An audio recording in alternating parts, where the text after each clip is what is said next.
कि 9 महीना में तो बच्चा पैदा हो जाता है।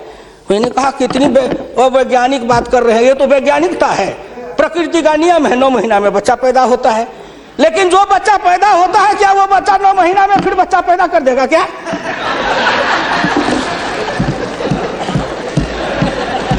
कितनी आप वैज्ञानिक बात बोल रहे हो। इस सरकार का 9 महीना हुआ, 10 महीना हुआ, सरकार पैदा हुई, अब क्या सोचते हो? आप क्या सोचते हो? ना कुछ मिले तो विरोधी में गए तो कुछ ना कुछ तो कहना है ना, नहीं तो दुनिया कैसे देखेगी कि विरोधी का काम कर रहे हैं। इसलिए आपसे मेरी विनम्र प्रार्थना है, अगर विरोधी का काम भी करना है तो आप अपने नेताओं को कहिए कि कुछ दिन हमारे पास आए, 6 महीना ट्रेनिंग दे देंगे कि हम विरोधी थे तो क्या करते थे। अरे नाटक भी करिए तो किसी डायरेक्टर से सीख तो लीजिए। जो गरीबी का डायरेक्टर है उससे सीखे नहीं, गरीबी का नाटक खेल रहे हैं। एक गांव में नाटक में हनुमान जी का पाठ करने वाला नहीं आया, उसने सोचा कि आज तो नाटक नहीं होगा। एक बहुत मोटा तगड़ा दुकानदार था, उनको पकड़ लाया, कहा तू नाटक कर, केवल खड़ा रहना। और जब वो खड़ा होकर पाठ करने लगा तो रावण ने डांट के कहा कि कहाँ गलाओ, तेल घिलाओ, इसके पूंछ में आग लगाओ। उसको हुआ कि अब तो जल के मरेंगे। तो कहा हजूर हम तो हनुमान जी नहीं है, हम तो बनिया है, अपनी दुकान चला रहे थे। वैसे ही आप नाटक करिएगा। इसलिए आपसे मेरी विनम्र प्रार्थना है, आपसे मेरी विनम्र प्रार्थना है कि इसको देखिए। दृष्टि दिशा, जब तक आपके पास में दृष्टि नहीं बनेगी, आपकी दिशा नहीं ठीक थी, आपकी दृष्टि नहीं ठीक थी, तो आप संकल्प क्या कर रहे थे? चलता है सब, आप कहे कि हम भी चले, आपका बजट चला, आपकी अर्थनीति चली, आर्थिक विषमता, सामाजिक विषमता, राजनीतिक विषमता, प्रशासनिक विषमता। क्या मैं पूछता हूं कि आपके किसी बजट से इन विषमताओं को अंत करने के लिए कोई काम किया? नहीं किया। इसलिए हमारे गुरु डॉक्टर लोहिया कहते थे कि हिंदुस्तान में जब तक जाति प्रथा है और जब तक कि जाति प्रथा का रोग रहेगा तब तक हिंदुस्तान का कल्याण नहीं होगा। भ्रष्टाचार के पीछे भी जाति प्रथा है। कोई माननीय प्रधानमंत्री बैठे हैं हिंदुस्तान के अंदर, किसी को अगर चाहेंगे कुछ कर दे प्रधानमंत्री रहते हुए, क्या है जो कर देंगे? जिस जात का सरकारी नौकर होता है, मैं भी इतने दिन तक 54 वर्ष रह के देखा, मंत्री रह के देखा, जिस जात का सरकारी नौकर, उसके ऊपर कलम उठाइए तो उसके जात का न जाने कहां से कहां सभी जगह से लोग आ जाते हैं उसको बचाने के लिए।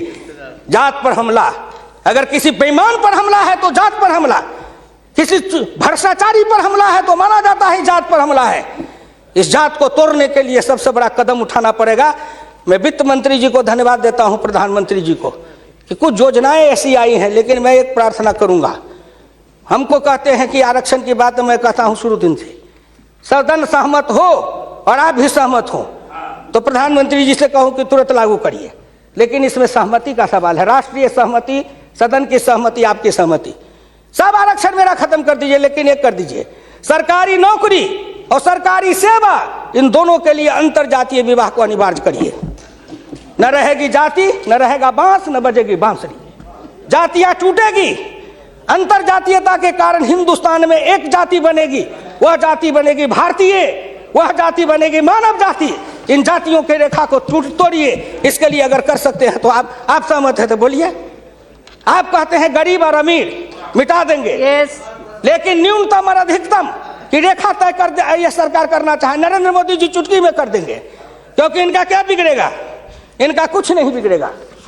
नरेंद्र मोदी जी अगर न्यूनतम और अधिकतम की रेखा तय करेंगे तो इनका कुछ जाएगा, न परिवार का जाएगा, न बाल बच्चे का जाएगा, किसी का कुछ नहीं बिगड़ने वाला है। लेकिन चिल्लाने लगेंगे तो हम 100 से कम न 1000 से ज्यादा। समाजवाद का यही तकाजा, बड़े समाजवाद की बात करते हैं। मैं ज्यादा समय नहीं लूंगा, मैं इनको समाजवाद की बात अपने गुरु डॉक्टर लोहिया की पढ़ के सुना दूंगा। और हमारे कुछ समाजवादी हैं, अब वो तथाकथित समाजवादी हो गए हैं। समाजवादी तो रहे नहीं, लेकिन तथाकथित हैं। आप मुझको कह देंगे कि आप भाजपा में चले गए, मैं भाजपा में क्यों आऊं? आपके ऐसे दल बने, इस दल के टुकड़े 1000 हुए, कोई यहाँ गिरे, कोई वहां गिरे। मैं कहाँ दौड़ा फिरता, मैं चला आया भाजपा में। मैं भारतीय जनता पार्टी के नेताओं को धन्यवाद देना चाहता हूँ कि हुकुमदेव नारायण 3 बरस से ज्यादा किसी पार्टी को दुरुस्त नहीं रहने देता था। आज 20 बरस से भारतीय जनता पार्टी में अटल अटल खड़ा हूँ। इस पार्टी में जब तक कोई ताकत नहीं है, अडवाणी जी में, अटल जी में, नरेंद्र मोदी जी में, इन सब लोगों में जब कोई गुण नहीं है तो मेरे जैसे उदंड आदमी को 20 वर्ष तक अपने पिंजरे में रख लिया है, कोई साधारण योग्यता है? इस बात को समझो। मैं आखिरी में कहूंगा अध्यक्ष महोदय, समाजवाद हर किसी से अन्य सिद्धांत की तरह एक होता है थोक, एक होता है फुटकर, एक होता है सगुन, एक होता है निर्गुण, एक होता है सिद्धांत, एक होता है कार्यक्रम। समाजवाद से एक सीढ़ी नीचे उतरो, उस सीढ़ी का नाम है बराबरी। उस बराबरी से एक सीढ़ी नीचे उतरो, गौर करिएगा कौन कौन बराबरी, आर्थिक बराबरी, सामाजिक बराबरी, राजकीय बराबरी, धार्मिक बराबरी। उससे एक सीढ़ी और नीचे उतरो, तब उसके बाद आएगी समता, संपूर्ण समता, संभव समता। तब एक सीढ़ी और नीचे उतरो, तब अधिकतम और न्यूनतम की सीमा लगाओ। यह धार्मिक बराबरी की भी बातें भी की गई है। अगर हम धार्मिक बराबरी पर, जी समाप्त करेंगे, अगर धार्मिक बराबरी पर मुझे कहा जाए तो मैं कहने लगूं तो कितनी अपनी पीड़ा सुना दूंगा कि धार्मिक बराबरी इस देश में कैसी है। उसके संबंध में मैं ज्यादा समय नहीं लेकर के केवल आपके सामने मैं सुना देना चाहूंगा। समन्वय दो तरह का होता है, एक दास का समन्वय, एक स्वामी का समन्वय। मैं नहीं कहता, महान समाजवादी अर्थशास्त्री डॉक्टर लोहिया ने इसी सदन में 26 मार्च 66 को कहा था। गौर से शब्दों को सुनिए। समन्वय दो तरह का होता है, एक दास का समन्वय, एक स्वामी का समन्वय। पिछले 1000 बरस के इतिहास से हिंदुस्तान ने स्वामी का समन्वय नहीं सीखा, वह एक दास का समन्वय रहा है। मैं तो श्री नरेंद्र मोदी जी सरकार से कहूंगा कि 1000 साल से भारत दास भाव से सांस्कृतिक समन्वय में रहा है। अगर वो स्वामी भाव का समन्वय में भारत आना चाहता है तो क्या अपराध है? इसलिए उन्होंने कहा इस समन्वय में खाली परदेशियों को ही दोष नहीं देता, उनके सबब से जितने भी इतिहासकार हैं वे सभी जहर में बिल्कुल घुल जाते हैं। आज भारत के 2 इतिहास के स्कूल हैं, एक डॉक्टर ताराचंद, एक डॉक्टर मजुमदार, एक और है जो दोनों के दोनों इसी समन्वय धारा के हैं, विविधता धारा के हैं। भारत क्या है उसको भूलकर भारत के जो विभिन्न अंग है उनकी तरफ निगाह चली जाती है। क्या बात करते हैं साहब? तो इससे मेरी विनम्र प्रार्थना है सदन से, अध्यक्ष महोदय, मैं हाथ जोड़ के प्रार्थना करता हूं सदन से भी, और इस लोकसभा के चैनल को हिंदुस्तान के करोड़ों लोग देख रहे हैं। मैं उन गांव के गरीबों, किसानों, मजदूरों से कहता हूं, गांव गरीब, मजदूर, किसान, पिछड़ा, दलित और नौजवान, मिलके देश बनाओ, आओ देश बनाएंगे। और नरेंद्र मोदी के प्रधान रहते हुए एक बार नहीं, अगर हिंदुस्तान में आपने जितने दिन रहा, एक बार में तो थोड़ी सी रेखाएं बनाई जाएगी, दूसरे बार में मिट्टी डालेंगे, तीसरे बार में तब न पिचिंग करेंगे। तो हमको भी आपको इतना समय दिया, तो मैं गांव गरीब, किसान, मजदूर, पिछड़े, दलित, इन सब से हाथ जोड़ के प्रार्थना नौजवानों से करना चाहता हूं, आओ कदम में कदम मिलाओ, मिलके हिंदुस्तान को बनाओ, सफर समता लाएंगे, आर्थिक समता, सामाजिक समता, राजनीतिक समता। अगर इन्होंने मुझको 12 रुपया महीना पर जीवन बीमा कर दिया तो बड़े लोगों का कलेजा फटने लगा कि 12 रुपया में सबको जीवन बीमा कर रहे हैं। खेत में काम करेंगे, बीमार पड़ेंगे, मरेंगे, तो हम जिम 1 रुपया, हाँ 12 रुपया साल, 12 रुपया साल, 1 रुपया महीना। तंबाकू का गुटखा भी खाते हैं तो 3 रुपया में मिलता है, उससे भी सस्ता जीवन बीमा इस सरकार ने दे दिया गरीबों को।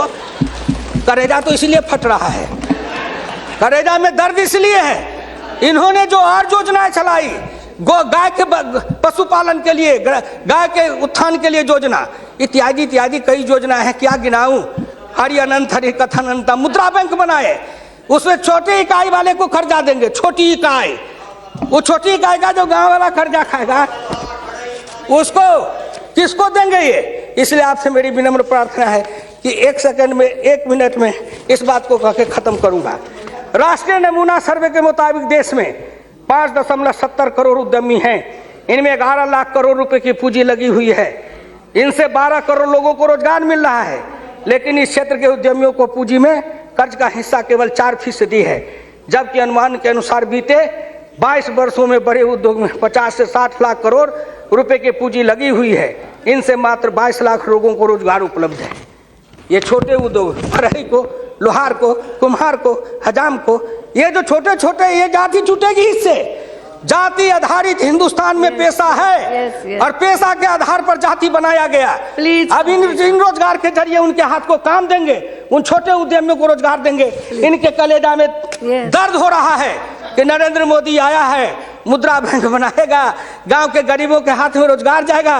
ये गरीब बनेंगे पहलवान, गरीब बनेंगे विद्वान, गरीब बनेंगे बुद्धिमान, गरीब के हाथ में दम ताकत आएगी तो आपके आगे शर्म गच्छामी नहीं होंगे, न फूड सिक्योरिटी खाएंगे, न मनरेगा खाएंगे। हम अपने पसीना और पुरुषार्थ से अपनी कमाई से इस देश को बनाएंगे। हम आपके भिखमंगा बन के जिए हैं, अब हम स्वाभिमान के साथ जिंदा रहना चाहते हैं। इसलिए मैं भारत के प्रधानमंत्री और वित्त मंत्री को धन्यवाद देता हूँ। बहुत बहुत धन्यवाद।